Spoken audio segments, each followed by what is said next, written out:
So guys, doing some there we go, to cut those bolts off. They're like those huck. There's only one bolt, like a real actual bolt. The rest were what do they call them, those huck bolts, where only way off is cut off. So yeah, so I just got this leaf spring hanger because we need it for the other truck. So I gotta pull this leaf spring out, and I gotta get the other side as well. So wish me luck, guys. I gotta take these parts to the shop because the shop finally got that truck in the bay. It had a cracked oil pan, and then it's got the cracked leaf spring bushings. So I gotta take, he's already got the oil pan on. I gotta take the leaf springs to him, and then we're gonna get the truck back to the yard here. This is the cab that this cab's going on that other truck. Peace, guys. So guys, we're at the shop, brought this chassis. I'm gonna slide it right now, and you can see I won't be able to lock the pin because this bar is so far that way. I don't think the pin's gonna lock. It's supposed to be like this. It's supposed to come all the way out here. So we'll see what happens. Well, just like I figured, look at that. Can't even see the pin to lock it.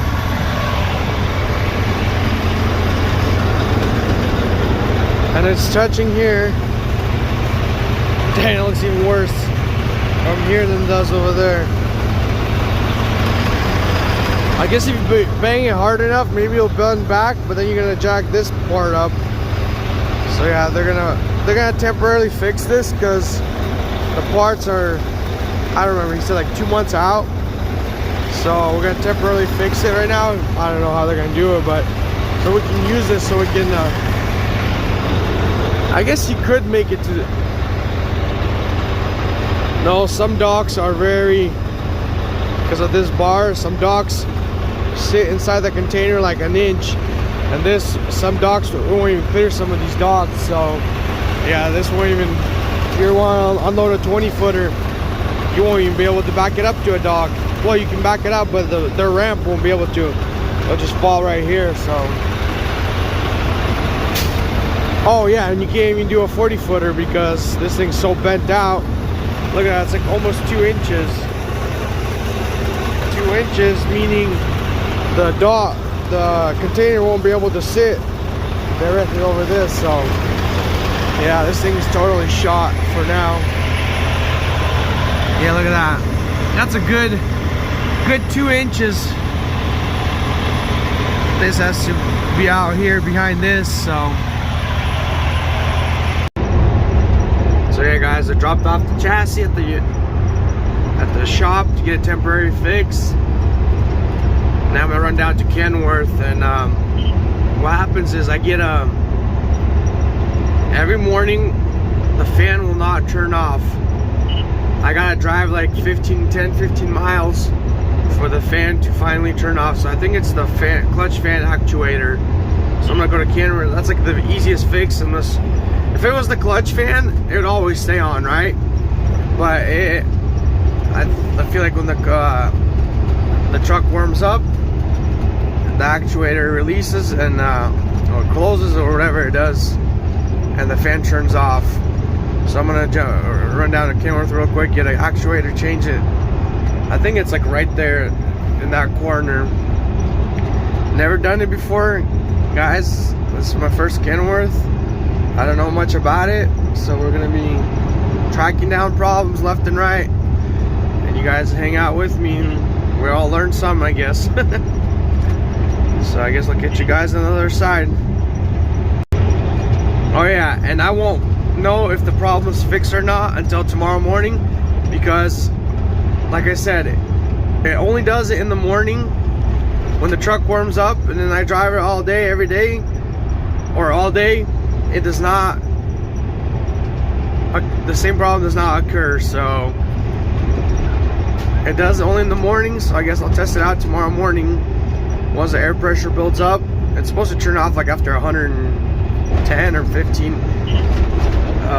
So yeah, I'll change it today and then go from there. Hopefully that's the problem. Like I said, if it was not the problem and it was the clutch, the fan clutch, it would always stay on, but it doesn't. So it's beautiful Kenworth. Well guys, from trucking to mechanic, I got lots of work out here in this. You guys seen this red chassis before? I'm gonna do a full bearing, seals, S-cams, S-cam bushings, you name it, whatever hangs on this axle times 3 axles, gotta do all of them. Brakes are all coming up, so I got my work cut out for me. It's gonna be a 2-3 day project probably.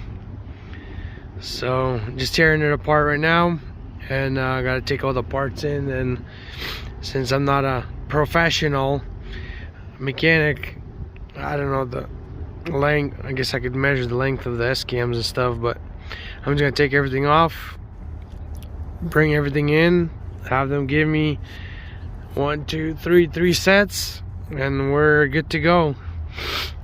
And then the ABS system, pretty much I'm gonna rebuild the whole thing as well, get all new sensors, all new wiring. Hopefully we will be back on the road Wednesday, Thursday. It's not that, I mean, I've done it once or twice, so I'm kind of learning as I go along. I mean, I've done brakes a bunch of times, but like taking apart the S-cams, I've done the seals a couple of times. I'm not a professional, so, but I know how it's done. And if I don't, I'm just kind of common sense, tear it apart, replace it, and send it. It's got all good tires on this thing. So yeah, we've had this chassis for like 5 years or something. Haven't really done anything critical on it, just preventable maintenance. But now we're just gonna rebuild it and get prepared for 5 more years. So yeah, all right guys, I'll get back to it. I'll try to do a video here and there, trying to take the slack adjuster off right now. I'm gonna take the pins out. I'm sure you guys already know how this is all done. Look at that cotter pin. Where's the other one? I'm sure you guys have done this before. Actually, I guess not. A lot of guys don't really do their own maintenance, but it's good to climb underneath once in a while and see how everything works, so you don't lose your brakes coming down Colorado hills, guys. It's one of those things that I always say, you know, if you don't know how to adjust your brakes, your own brakes, even though you're a driver, you should know how to adjust your own brakes, guys. You're a truck driver. Like, if you don't know how to change a light bulb, I mean, I don't know. I know you're not, you know, a lot of guys don't own their own trucks, but come on. Oh, dang. Look at that. That's a bent rod on that freaking brake chamber. Look at that. Wow. See? If I would never climbed underneath, I've never seen this before. That is weird. Somebody locked the crap out of these things. See? Right here, guys. It's a good prime example. You go underneath the truck, you'll find something. I guarantee you'll find something wrong. Especially if you have an older truck, older equipment, you know. It's not even the older, it's just used equipment. 2 weeks on the road, a bunch of crap can go wrong, you know. So look at that. That brake chamber rod is bent. Wonder what happened here.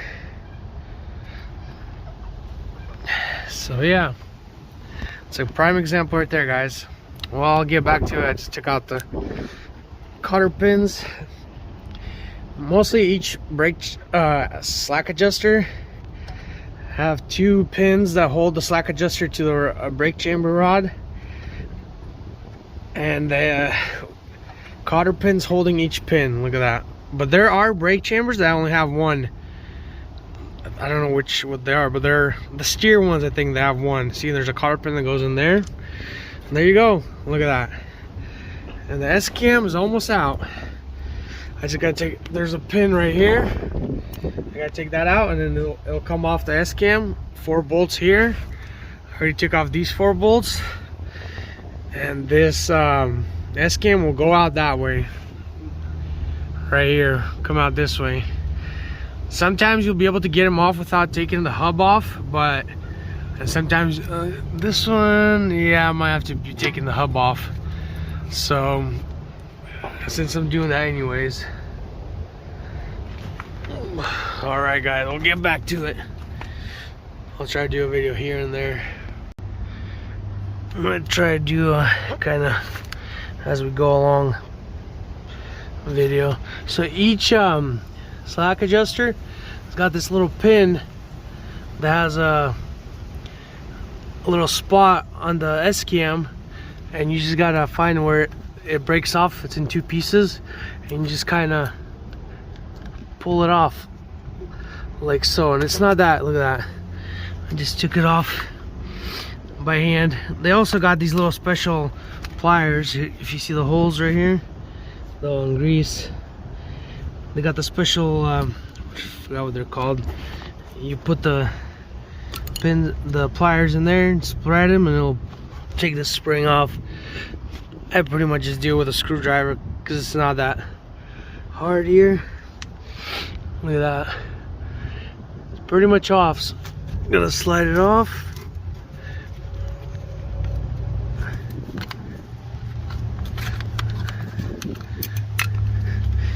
Yeah, I'll need a hammer. Never mind. There you go, guys. That's how you take off a slack adjuster. 2 pins, and I forgot what these pins are called. If I remember, we'll look them up and tag them in. There you go. Now I gotta take off 4 of these bolts that hold this S cam bushing. There's a bushing in here. They're, if I remember right, last time I did them, they were plastic ones. Sometimes they have like copper ones or whatever. So I gotta take this apart. This will come off, and I can pull this S cam out. Usually it wears out where these bushings are. It starts playing. This one's not that bad, but we're doing a full rebuild, so it's not that bad.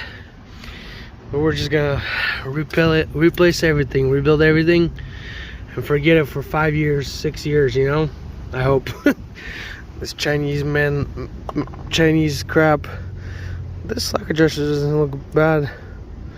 It was adjusting. I was releasing the brakes. It was doing pretty good. So, all right, guys. So I got the bolts off, guys. I recommend Milwaukee again. Makes your life so much easier. So then you just pull this like this. Look at this. Here's the S cam bushing, the grease that you grease. See, if you keep grease in there, these bushings don't look too bad still. It's got a little bit of wear right there. But if you always grease your equipment, you won't have to replace this stuff as often. Dang, this actually all came off pretty good. Sometimes they get stuck right here, the bushing. Yeah. This is gonna come with all these new plates, new bushing. So I'm gonna grind it all up, throw some black paint on it, Rust-Oleum. Yeah, let's see if we can get this side.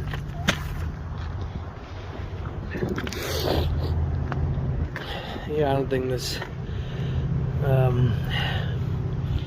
it's gonna come off. I have to take the hub off, of course. The thing is, this is the one that is gonna give me trouble. I think this is the one that it's hard to get off. I know one of them you have to heat it.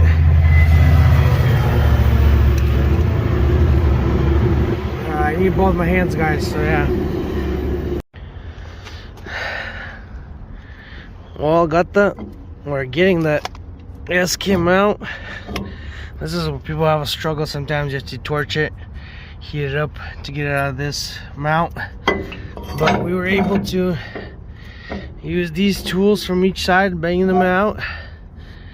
Yeah, there's a lot of wear right there where the bushing goes, so look at that.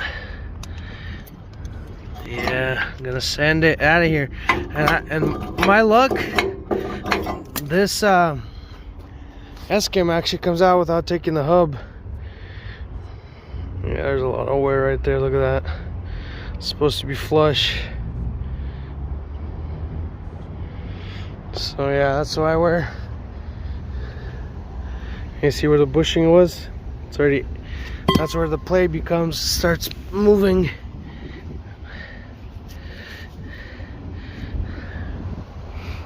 See right here where the bushing was?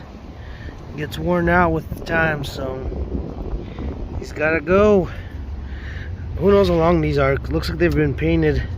When we bought this chassis, it had like overspray paint on, new paint on it, so yeah, there we go.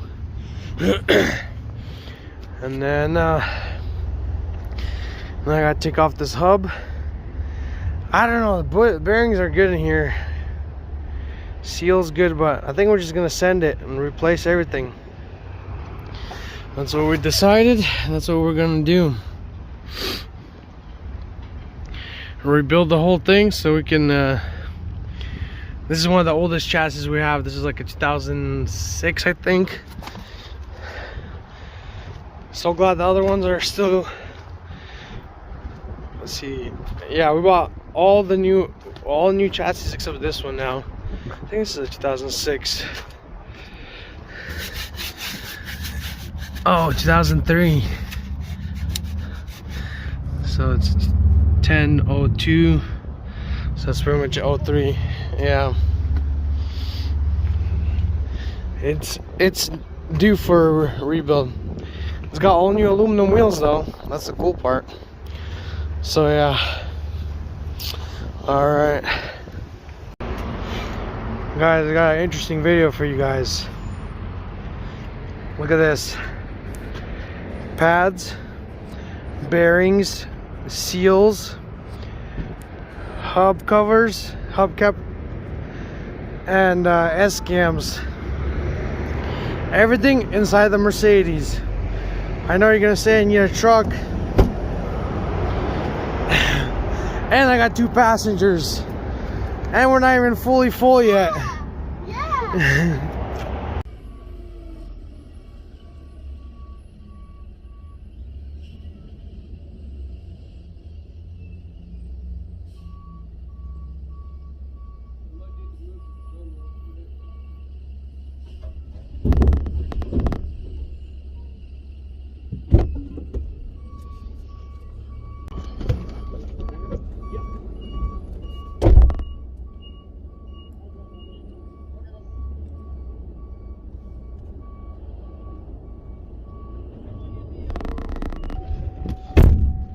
Where's the camera fell? We got the full thing of drums. So hey guys, I was gonna pick up 12. The guy's like, if you buy 16, which is a whole pallet, like you're only paying for 14 pretty much to give you a better deal. So I'm like, heck yeah, I get 2 free ones, and they're $100 a pop, so save $200 right here on the spot just buying full pallet worth pretty much. So yeah, buy in bulk. I guess when you buy in bulk you get a better deal. That's why, better deal I guess. So yeah, I'm gonna go. Obviously you can't buy a whole pallet if you know. We have a forklift at the yard. Pick it up with the forklift, but they're freaking heavy. I just lifted one up, the sample one, brought it with me, and my back hurts already. So yeah, don't lift. I guess you have to know how to lift the. Okay, where's this? Yeah, here. lift the pallet or lift the heavy stuff. I never learned to always do it the hard way, and then my back hurts. Let me show you.